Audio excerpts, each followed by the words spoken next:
Hi there, thank you for joining us on another edition of Jamaica Magazine. I'm Carrie-Ann Smith, your host for the next half hour. As we celebrate Heritage Month under the theme, or heritage, or legacy, or strength, we'll focus on our future leaders or children. So without any further hesitation, the magazine program starts right now.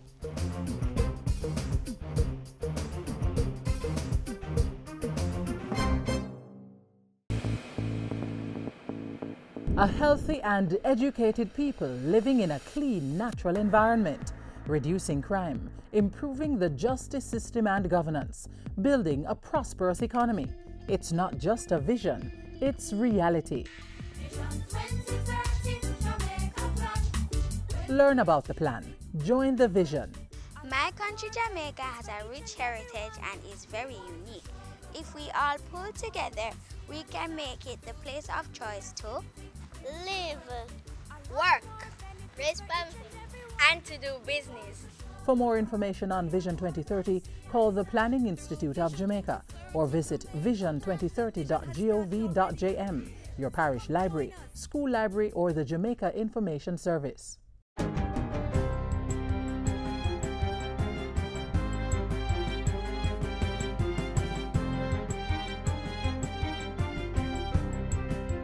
Good day, I'm Carrie-Ann Smith and this is your JIS News for Monday, October 24. Government will be carrying out $286 million of infrastructural work in the resort town of Ocherius over the next 6 months. Tourism Minister Edmund Bartlett made the announcement at a recent St. Anne Chamber of Commerce luncheon. He says the work will include the construction of a boardwalk from the Ocherius Pier to the Ocean Village Shopping Center and the town's Main Street Commercial District. This will be complemented by several sidewalk cafes showcasing live reggae band performances and other attractions which are designed to improve and enhance the visitor experience. The National Water Commission (NWC) has received new equipment to pump up its project to reduce the volume of water lost to leaks and other technical problems in the corporate area. The multi-million-dollar Kingston and St. Andrew non-revenue water reduction project is being implemented by engineering firm Maya with funding from the Inter-American Development Bank.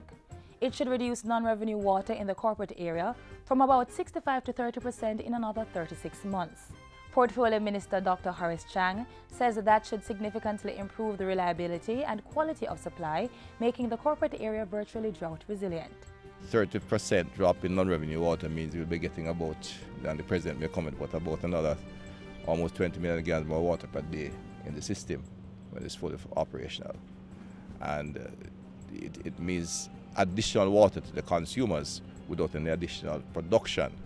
So in terms of the benefits, not only reliability and quality, but for the Water Commission, a major contribution to the bottom line of the company.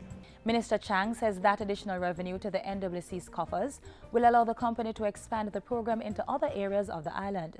To support that, the contracting firm will be training about 400 local technicians to deal with the non-revenue problems going forward. So that even when the contract expires, the Water Commission will have a good pool of technically competent individuals to deal with non-revenue water. Residents of the Allison to Chambers Hill area of Manchester are no longer in the dark following a recent project to connect them to the national grid. Households in the community are now receiving electricity as government expands its streetlight installation loss reduction and community renewal SILK project. The $1.25 billion project was launched in September to connect 15 communities across the island. At the recent Allison to Chambers Hill lighting ceremony, Energy Minister Andrew Wheatley said government would be giving residents the tools to ensure they can maintain the legal connection and improve their lives. Where we are going to teach people in the community. We are going to have community fairs where we give them certain life skills. We are going to bring in RTNTA to certify a number of persons so that they can go out and seek gainful employment, especially in these challenged communities, so that they can be more responsible citizens of the community and also pay them light bill. The Senate has passed amendments to the National Insurance Act to ensure the long-term sustainability of NIS benefits for pensioners and other beneficiaries. Friday's amendment in the upper house follows the House of Representatives' approval in September. It amends the law to allow government to administer timely adjustments to the national insurance scheme structure and its fiscal state. A recent evaluation proposed that the NIS structure be reviewed every 3 years, down from the 5 years as stipulated by law.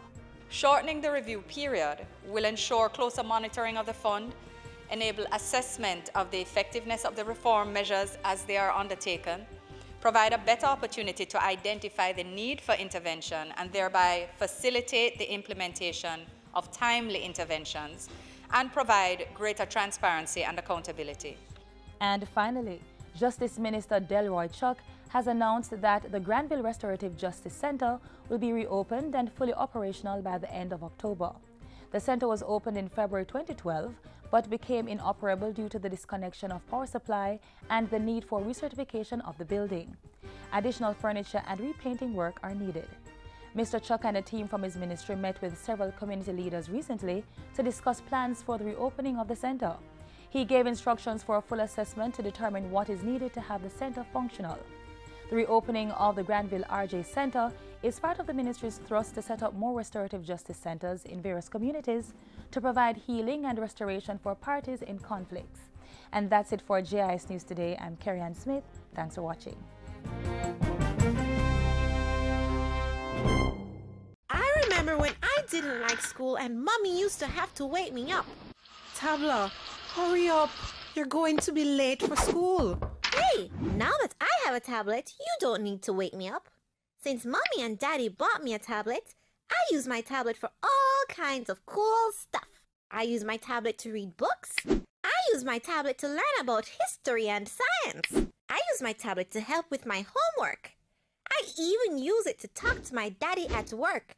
Hello, Daddy! Learning is easy and fun with a tablet. Take care of your tablet, use it wisely. The economy, manufacturing and culture topped Prime Minister Andrew Holness's agenda this past week. The details are next in Jamaica House Weekly.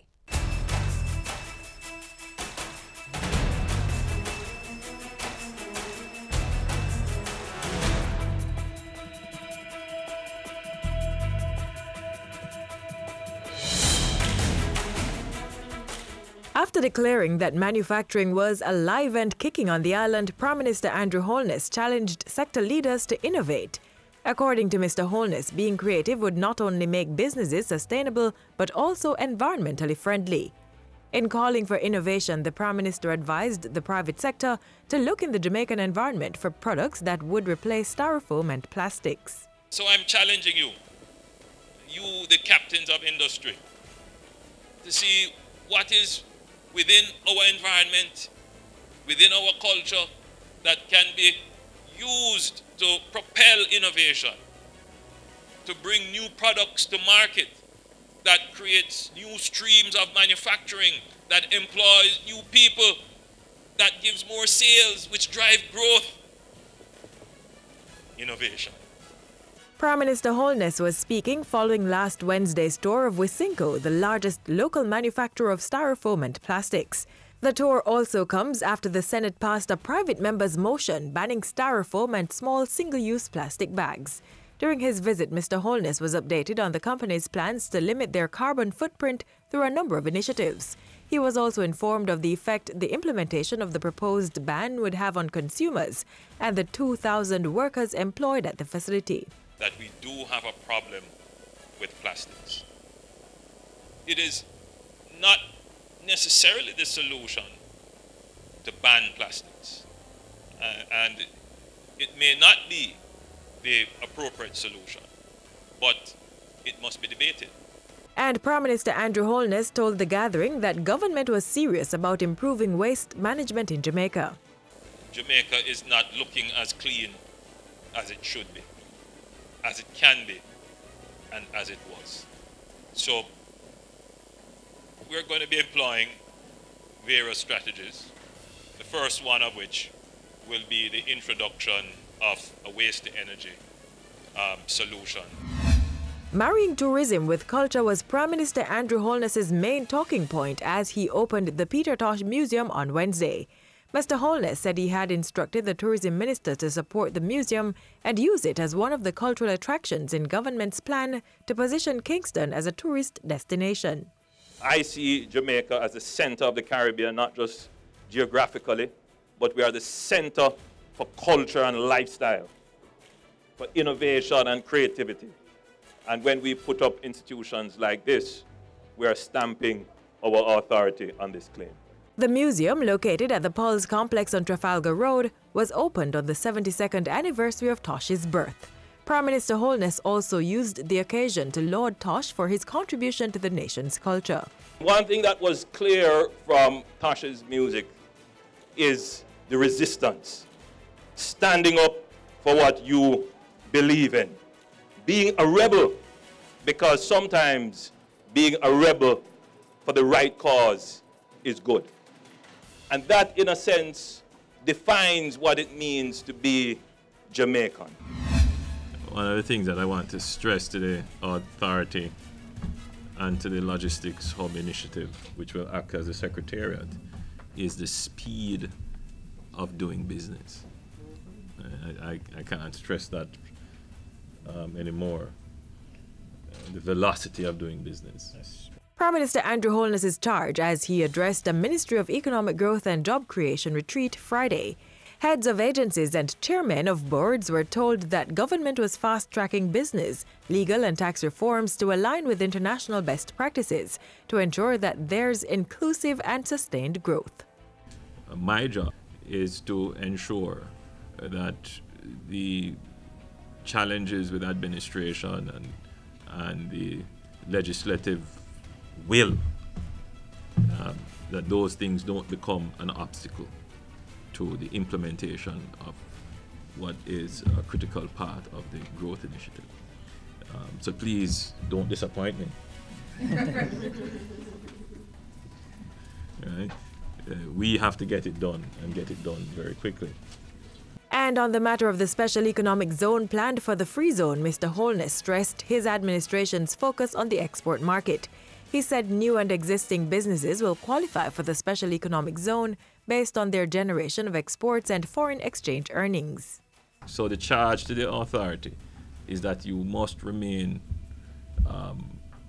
faithful to the principles that are set out in government policy and the principles in the legislation itself that governs the free zone. And I will be looking very carefully at what is approved and what is given benefits under the free zone to make sure that they comply. Back at Jamaica House, Prime Minister Holness issued more Lenovo computers to students. This time, 4 schools from Clarendon were given 8 laptops to assist in the improvement of literacy rates on the island. The recipients were Gimme Me Bit Primary and Infant, Rock Primary and Infant, Osborne Store Primary and Junior High, and Racecourse Primary and Infant schools. And Prime Minister Holness has expressed condolence to the family of late President and CEO of Supreme Ventures Limited and Vice Chairman of the National Health Fund, Brian George. He paid tribute to George's business legacy in the development of Jamaica's economy and the private sector. Prime Minister Holness said Brian's legacy will be cherished by all he touched and impacted with his selflessness and dedication to Jamaica. And that's how we close today's edition of Jamaica House Weekly. Do join us again next time for more of the stories coming out of the office of the Prime Minister.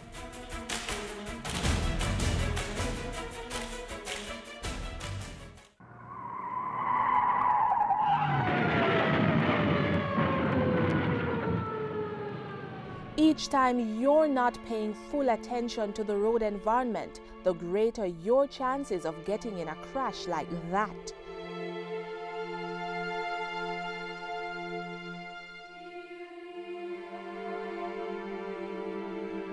Plan routes to avoid focusing on GPS systems, prevent children from roaming in motor vehicles, turn down the volume of car stereo systems, pull off the roadway if you have to use mobile devices, do not read, watch television or eat while driving, avoid multitasking, and keep conversations with other passengers to a minimum. Whether you walk, ride or drive, avoid potentially fatal distractions. Children, this next feature gives some useful tips as you use the nation's roads.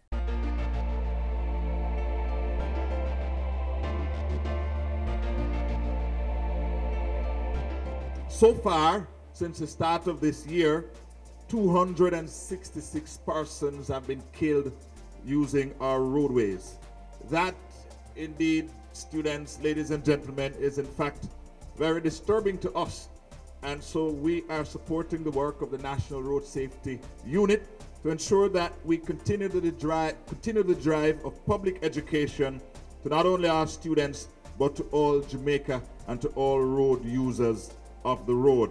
Pedestrians remain the third largest category of persons that are part of the list of fatalities, and as such you can understand why we are speaking to you, because we do not want you to be a part of the statistics going forward. Firstly, I want to talk to you about the vehicles that you use traversing to and from schools. There is a set of vehicles on our roads that we call robot taxis or robot buses. The white plate vehicles. Students, do not take the white plate vehicles. They are called robots. They are operating illegally. They do not have a road license to carry passengers as public passenger vehicles. And as such, if you go to the taxi stands or the bus park and you see these white plate cars or buses loading, do not take them. Is that okay? What's the first thing I said you're not to take? Robot taxis or white plate vehicles. With that said, it means that you are to take the authorized red plate vehicles. So make sure you know the vehicles. They're known by a red plate. And so you can take the authorized, those have license to operate, to carry public passengers. You will note them by the color of their plate. Then you can also take the government buses, the JUTC buses, and there are other private operators that are so commissioned and licensed to operate in that area. So don't take robot taxis or robot buses, don't take the white plate vehicles. Make sure you take the authorized red plate vehicles. Then I want to talk to you finally about your responsibility as children. If you are traveling in a vehicle and the driver is driving careless and reckless. What do I mean by driving careless and reckless? Somebody tell me. Driving fast, speeding, what else? Breaking the stoplight, yes, what else? Overtaking carelessly. I want you to say, tell the driver to stop driving. And when you see that car again, don't travel in that vehicle. And if you're at a safe place, then you can ask the driver for a stop and come out. If you're not at a safe place, at the nearest safe place, you want to come out and drive in another vehicle. Do not drive with the drivers who are driving carelessly. And by your own notations, speeding, overtaking carelessly, breaking the stoplight, and they do something in the corporate area a lot and in other towns too. They overtake the line of traffic when there is even vehicles coming in the opposite direction. They just take the opposite lane for themselves. Do not travel with those vehicles. And finally, if you're traveling with your own parents, your brother, sister, uncle, and they're driving bad, please tell them to slow down and take time, because the life you save could very well be your own.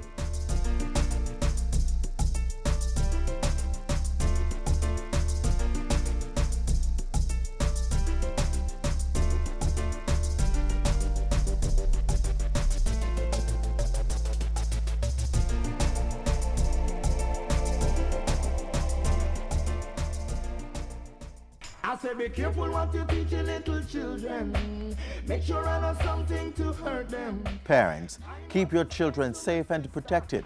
Stay alert and be aware of where your children are at all times. Submit the latest photo of your child to his or her school. Know what's happening with your child. Listen to them when they say they don't feel comfortable going to a certain place or being around certain persons. Act quickly when your child tells you he or she has been touched inappropriately or approached with unwanted requests. Be the change. Help us protect our children. For more information, call 1-888-776-8328 or 1-876-878-2882. Our children are our greatest treasure. The government is cognizant of that fact, so when a child goes missing, an army of persons are put into action to return them to safety. Here's how.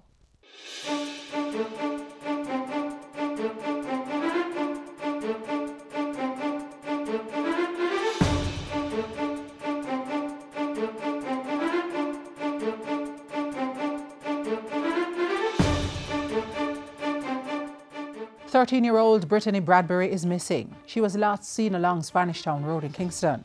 Brittany is slim, has a dark complexion, and is about 5 feet 2 inches tall. At the time of her disappearance, she was wearing a dark blue blouse and blue skirt. While speaking with Fairway News, Brittany's mother, Simonia, had this message for her daughter. I want Brittany Bradbury to know that mommy loves her, and I want her to come home back. So mommy and daddy, we are begging you, please to come back home. We need you, we love you, we're not going to hurt you.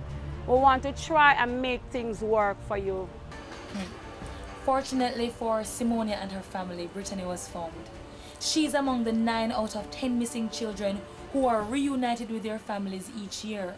Now, we see these stories as they play out in the media and often wonder what has become of these missing children, not knowing the army of agencies that work overtime to rescue them. This used to be my playground. This used to be my childhood dream. The Office of the Children's Registry, OCR, is the agency responsible for coordinating the safe recovery of children who go missing. The OCR collects data on and refers cases of child abuse to the Child Development Agency and the Office of the Children's Advocate for investigation and action. In addition to training search and recovery personnel, the OCR has partnered with the Library Service to disseminate information on missing children. We have signed Memorandum of Understanding with the Ministry of Transport Works and Housing in terms of collaboration with the JUTC buses, and we have signed a Memorandum of Understanding with the Ministry of Environment Climate Change in terms of we're going to be using spatial data from the Spatial Data Unit. But the most important tool in its arsenal is the Ananda Alert System. The administrative aspect of the Ananda Alert System is also now operated by the Office of the Children's Registry since the 1st of March 2013.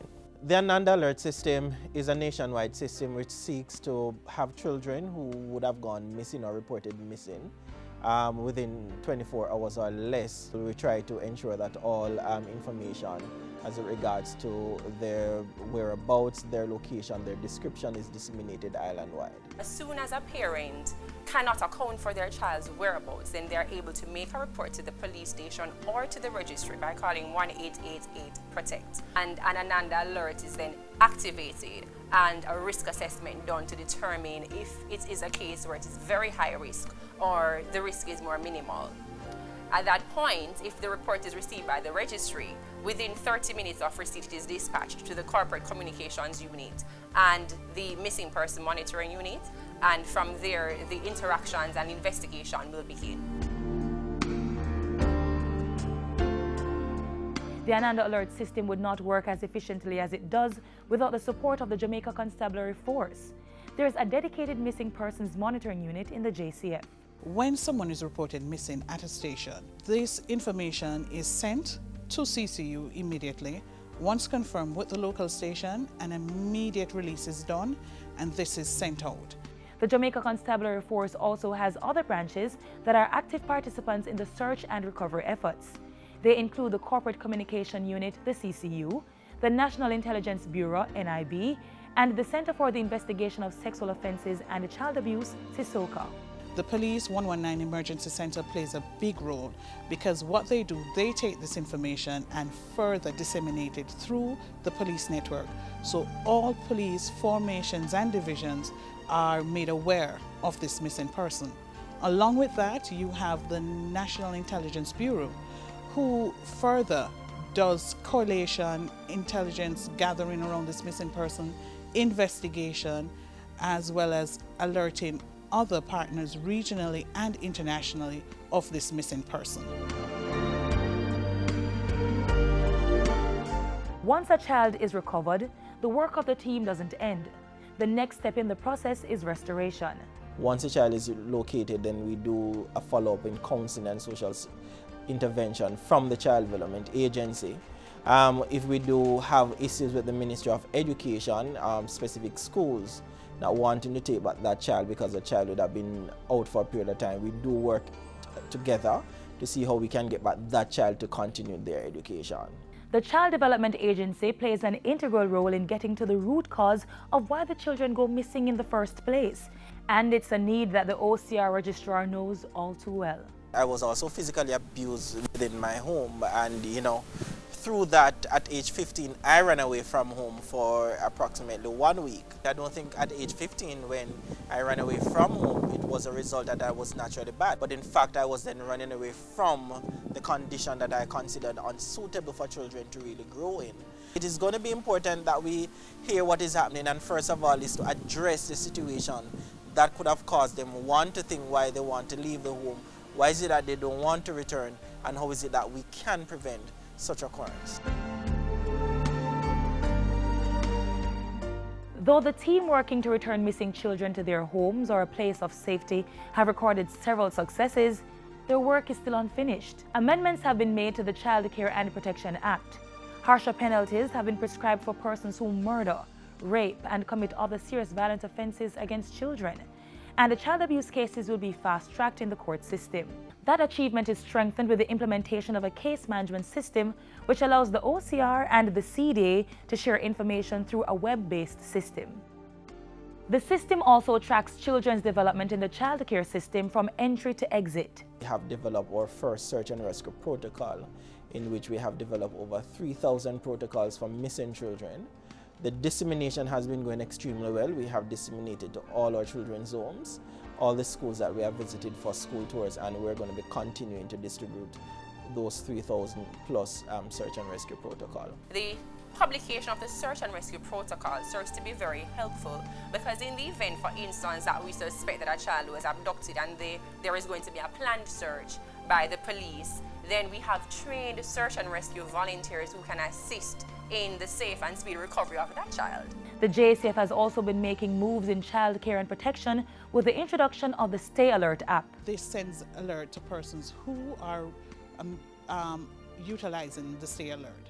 So you get an immediate alert that someone is missing, the area, all that information that you need along with the photograph. All of these initiatives, however, will bear no fruit if you and I don't get involved.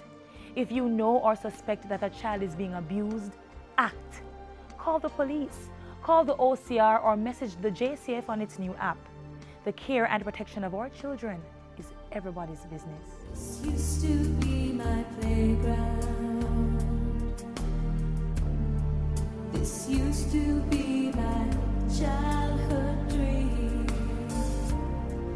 This used to be the place.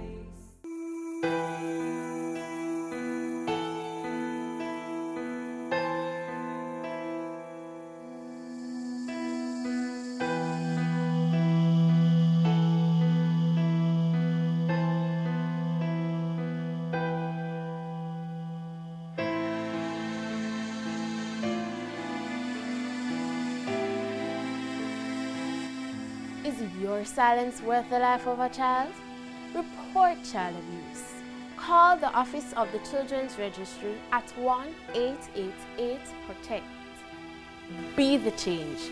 Speak out. Protect our children.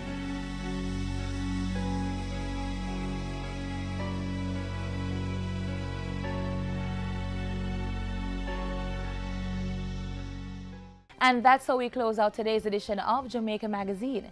Keep in touch with us, won't you? Email Jamaica Magazine at jis.gov.jm or join us on our social media platforms such as Facebook, Twitter, Instagram, and YouTube. You may also click onto our website, jis.gov.jm, and what's more, we have a mobile app that's Android and iOS compatible. On behalf of the entire team here at the JIS, I'm Carrie Ann Smith. Thank you for watching.